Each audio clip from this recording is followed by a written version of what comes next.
She never thought her life could be rewritten in one cruel night. But destiny often arrives dressed in pain. The mansion gates rose before her like an iron fortress, cold, unwelcoming, and suffocatingly grand.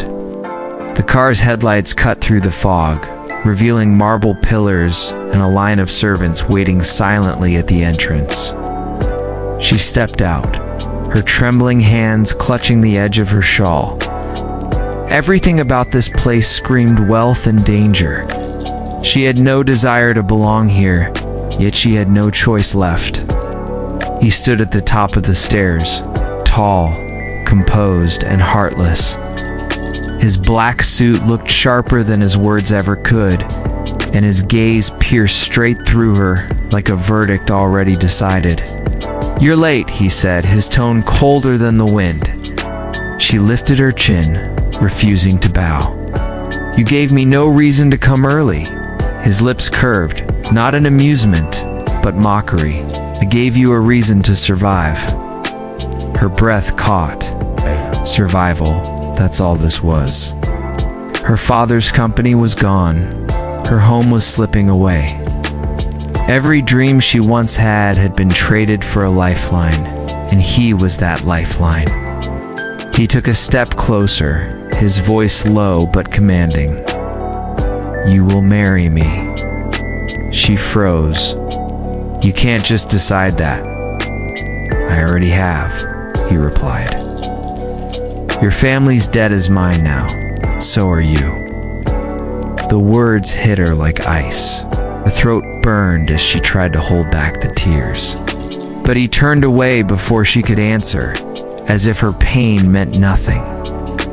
The world around her blurred the marble floor, the golden chandeliers, the whispers of servants. Everything faded into a single truth. Her freedom ended tonight. And as the door closed behind her, she realized she wasn't stepping into a new life. She was walking into her cage.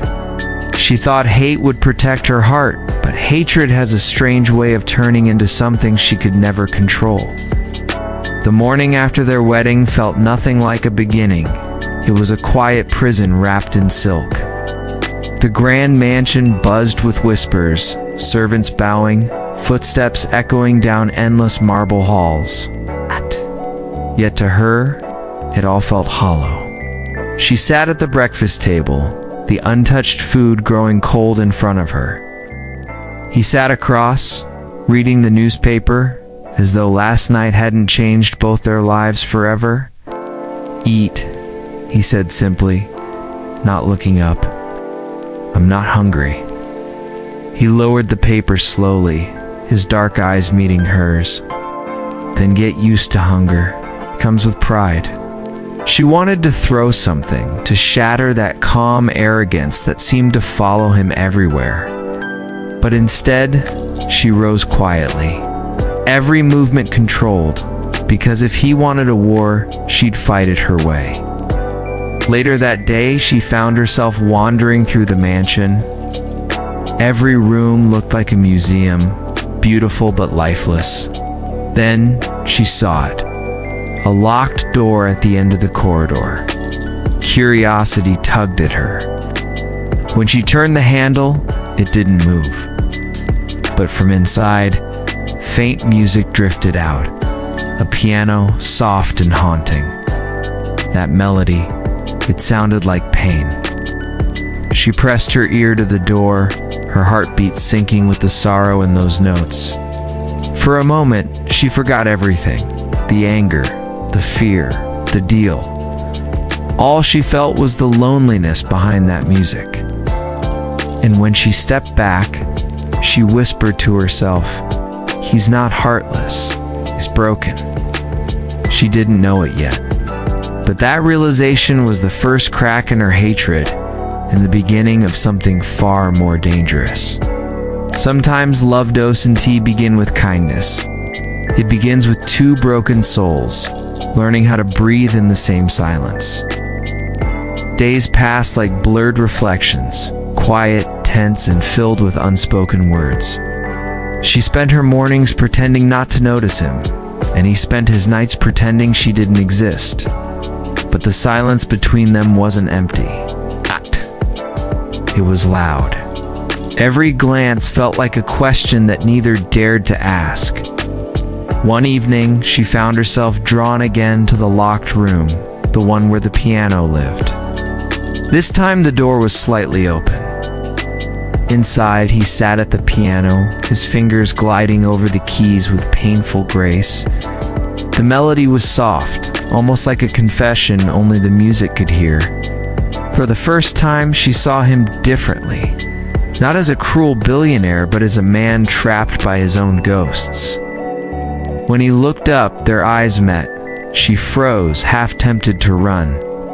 "How long have you been standing there?" he asked quietly. "Long enough," she replied, her voice barely a whisper. He studied her for a moment before saying that song was her favorite. Her. He looked away. "Someone I once loved." Her heart sank. Suddenly everything made sense. The distance, the coldness, the walls around his soul. He wasn't cruel because he didn't feel. He was cruel because he had felt too much. And though she wanted to hate him again, she couldn't, because in that moment his pain looked too much like her own. She turned to leave, but before stepping out, she whispered, "You should play more often. It makes the house feel alive." For the first time, he didn't stop her. And somewhere deep inside, without realizing it, the man who couldn't tee love and the woman who wouldn't tee love began to fall anyway. Love doesn't always come softly. Sometimes it crashes through walls built from pride and pain. The next morning, the mansion felt strangely different. The same halls that once echoed with emptiness now seemed alive, not with joy, but with the quiet pull of something unspoken between them. She tried to ignore it, tried to tell herself it was just her imagination.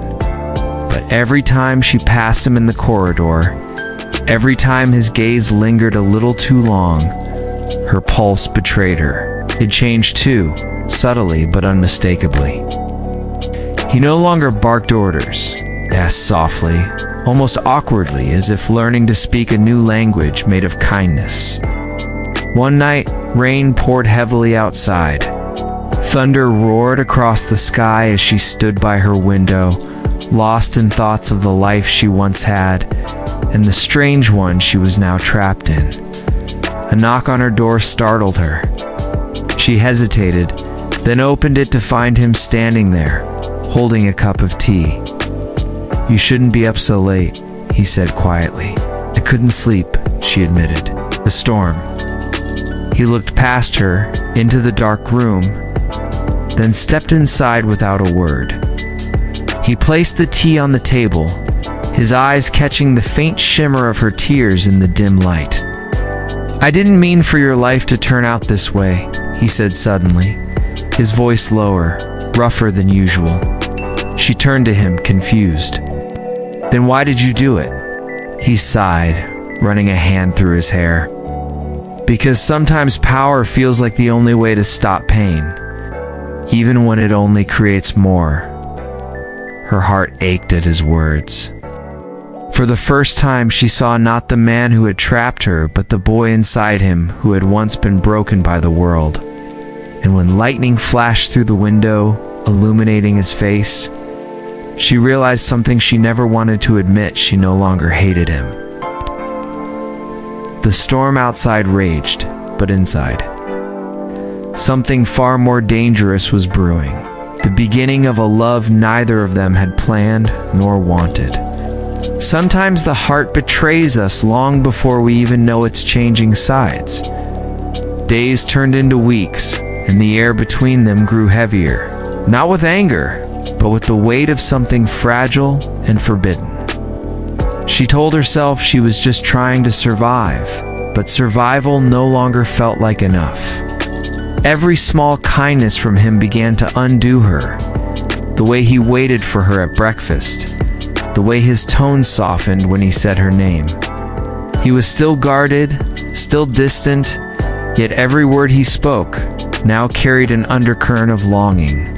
One evening, she found herself in the garden, the same garden where she had once tried to run away. The moonlight draped over the roses like silver lace, and for a moment, the world felt peaceful.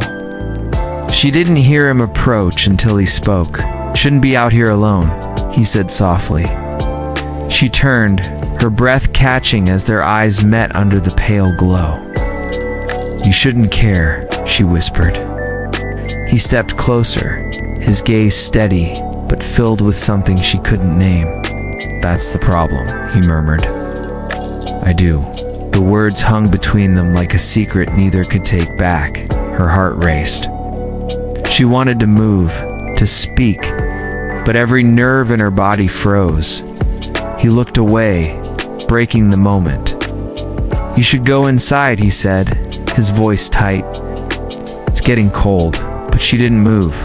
"Why are you fighting it?" she asked, her voice trembling. He turned to her again, and this time the mask fell. The pain in his eyes was raw, unguarded. "'Cause I don't deserve this," he said, "not after what I've done to you."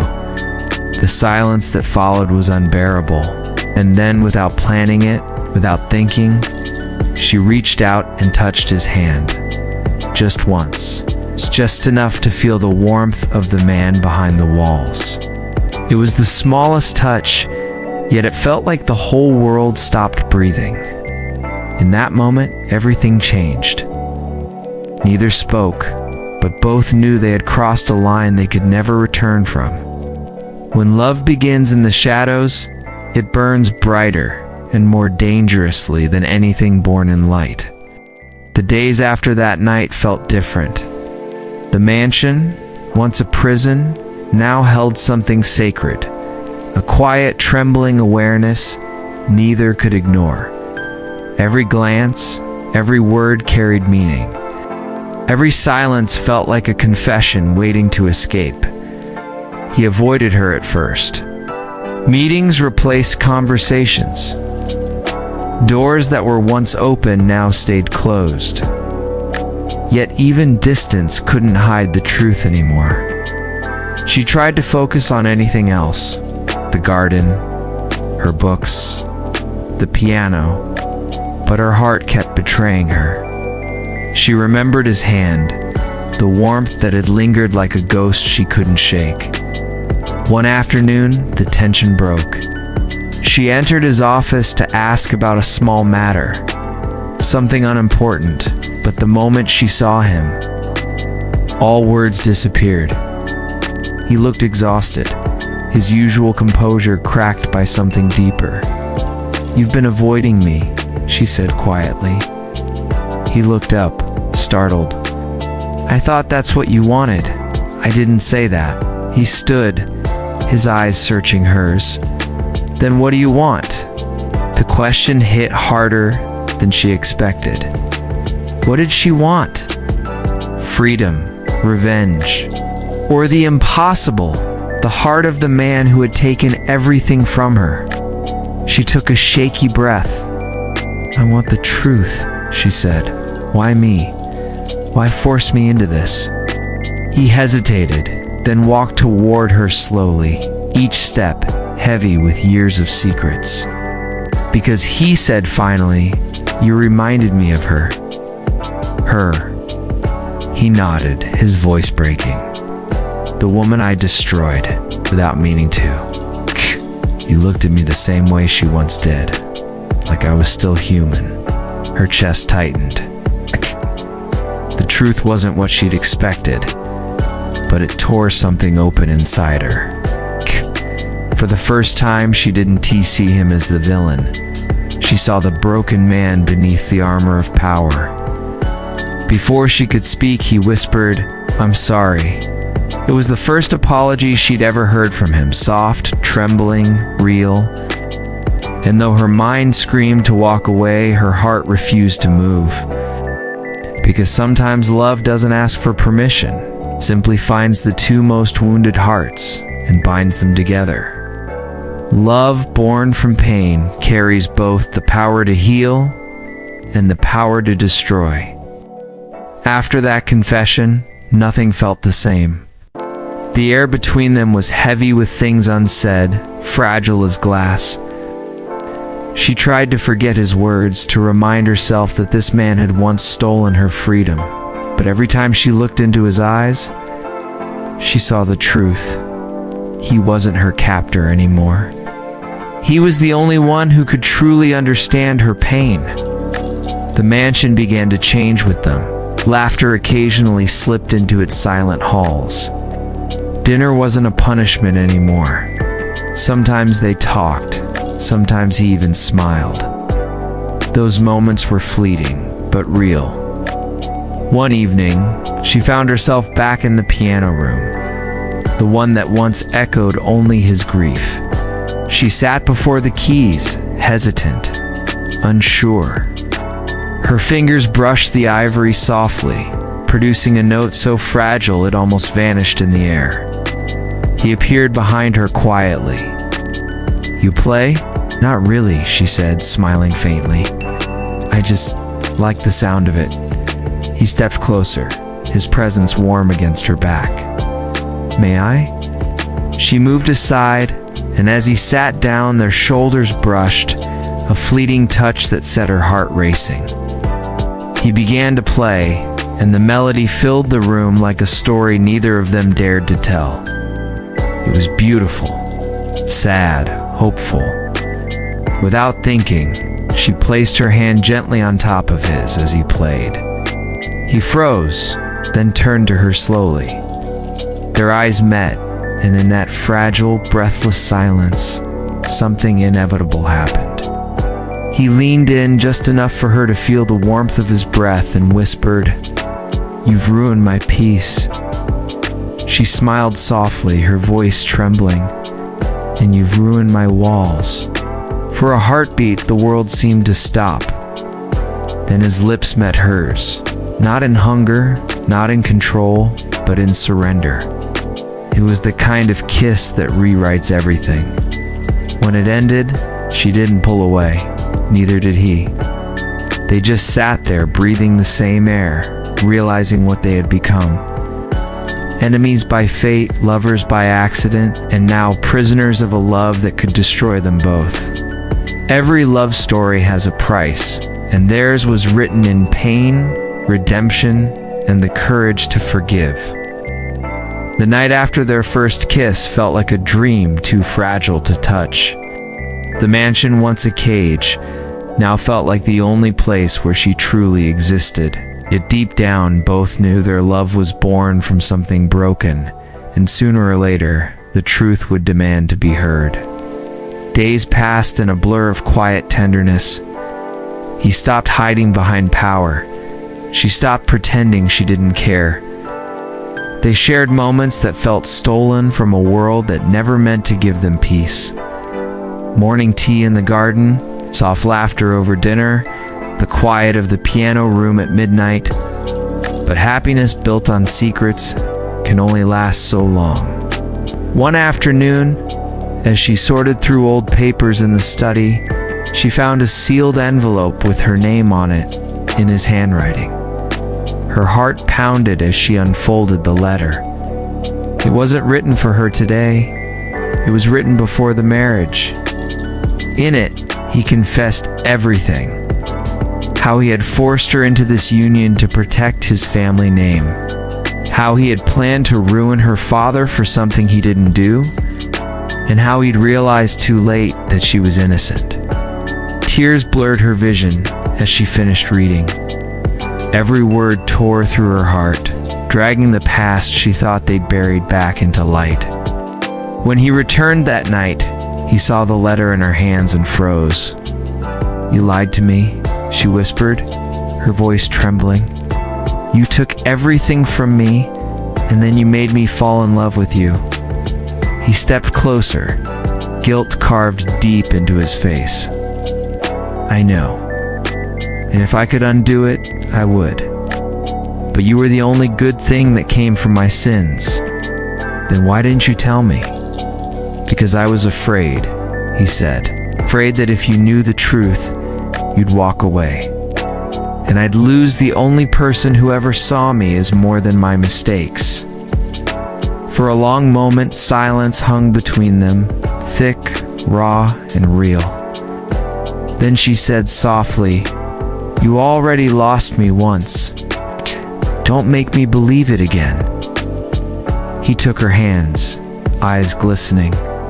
"Then tell me how to make it right." She hesitated, then said the only thing that could free them both. "Let me choose this time. Let me choose us, not out of force, not out of guilt, but out of love." He fell to his knees before her, not as a billionaire, not as a man seeking forgiveness, but as someone finally human. "Then stay," he whispered. She looked at him, the man who had broken her, changed her, and somehow healed her too. And for the first time, she smiled through her tears. "I already have." Outside, the rain began to fall, not as a storm this time, but as quiet redemption. The mansion that once symbolized control now held something else entirely. Freedom. Though their love began in darkness, it had found its way into the light. And because sometimes destiny doesn't give us the love we want, it gives us the one we need to become whole again.